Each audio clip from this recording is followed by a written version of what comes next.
Good day everyone, and welcome to this presentation by Aleys Healthcare. Our goal is to share valuable health knowledge, promote patient safety, and improve understanding of important medical and pharmaceutical topics. We hope this session will be informative, practical, and beneficial to both healthcare professionals and the general public. Thank you for joining us, and please do not forget to subscribe and like. Let's begin. Hantavirus infection. Hantavirus infection is a serious zoonotic viral disease transmitted primarily through rodents. The infection occurs when humans come into contact with contaminated rodent urine, saliva, feces, or inhaled airborne particles from rodent waste. Although relatively uncommon, hantavirus infection can progress rapidly and lead to severe respiratory or renal complications. The disease is important in public health because of its high mortality rate in severe cases and the absence of a definitive antiviral cure for most infections. Definition: Hantavirus disease refers to a group of illnesses caused by hantaviruses belonging to the family Hantaviridae.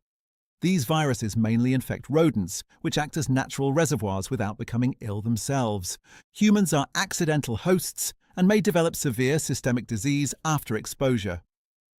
Classification of hantavirus disease. Hantavirus infections are mainly divided into two major syndromes. 1. Hantavirus pulmonary syndrome, HPS. Predominantly found in North and South America. Mainly affects the respiratory system. Characterized by pulmonary edema and respiratory distress. 2. Hemorrhagic fever with renal syndrome, HFRS. Common in Europe and Asia. Primarily affects the kidneys and blood vessels. Associated with hemorrhage and renal impairment. Etiology: the disease is caused by several strains of hantaviruses carried by rodents. Examples of rodent carriers include deer mouse, cotton rat, rice rat, white-footed mouse. Different hantavirus strains are linked with specific rodent species. Mode of transmission: transmission to humans commonly occurs through inhalation of contaminated aerosolized particles. Direct contact with infected rodent waste. Touching contaminated surfaces followed by contact with the nose, mouth, or eyes. Consumption of contaminated food materials. Rodent bites in rare situations. Person-to-person transmission is uncommon but has been reported with certain South American strains. Risk factors: individuals at increased risk include farmers, forest workers, campers, laboratory personnel, pest control workers, individuals cleaning abandoned structures, residents of rodent-infested areas. Environmental exposure plays a major role in disease occurrence. Pathophysiology: after entering the body, the virus infects endothelial cells lining the blood vessels. This leads to increased vascular permeability and capillary leakage. The resulting effects include fluid accumulation in the lungs, reduced oxygen exchange, hypertension, shock, organ dysfunction. In HFRS, the kidneys become inflamed, leading to impaired renal filtration and electrolyte imbalance. Clinical features: early phase symptoms. The initial symptoms are often non-specific and resemble influenza-like illness. Common manifestations include fever, chills, fatigue, severe muscle pain, headache, nausea, vomiting, abdominal discomfort. Advanced symptoms in HPS: persistent cough, shortness of breath, chest tightness, pulmonary edema, respiratory failure. In HFRS: reduced urine output, hematuria, hypertension, bleeding tendencies, acute kidney injury. Diagnosis: diagnosis is based on clinical suspicion and laboratory confirmation. Investigations may include complete blood count, serological tests for hantavirus antibodies, polymerase chain reaction, PCR, chest X-ray, CT scan, renal function tests, oxygen saturation assessment. Exposure history to rodents is an important diagnostic clue. Differential diagnosis: hantavirus infection may resemble COVID-19, malaria, dengue fever, leptospirosis, Lassa fever. Careful clinical evaluation is required for accurate diagnosis, management.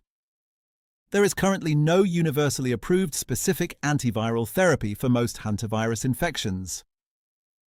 Management is mainly supportive and includes oxygen administration, mechanical ventilation when necessary, intravenous fluid management, hemodynamic monitoring, dialysis in severe renal impairment, intensive care support. Early recognition and prompt hospitalization improve patient outcomes significantly. Prevention and control. Preventive measures focus on minimizing exposure to rodents.